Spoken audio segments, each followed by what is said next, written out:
most of us model respect when we're calm and the world's going our way. Would y'all agree?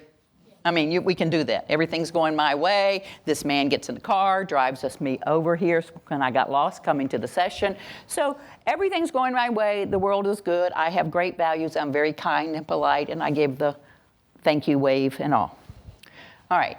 But what happens when we're upset, and what happens to our values at that point? Just like me driving the car. Certainly, I value being nice and polite. But when I'm upset, those values change. So what's happening is we are teaching children two value systems. One, when you're calm and the world goes your way, act like this. Be polite. Don't call people names. Share. Take turns. But when you're upset or the world's not going your way, it's okay to call people names just like I did.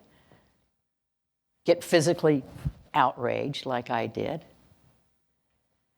So we have two systems we're teaching children. And I think it's time for an upgrade. And again, this is the introductory session saying, what is conscious discipline? It says we don't need to be teaching two value systems that collide, which create conflict within. And the more conflict you have within, the more conflict you project and create without.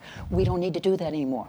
We need to decide on one value system and be able to pull it off in our worst moments, or be conscious in our worst moments that that's what we're doing, and then go up, rewind, back it up, let me try that again. Oops.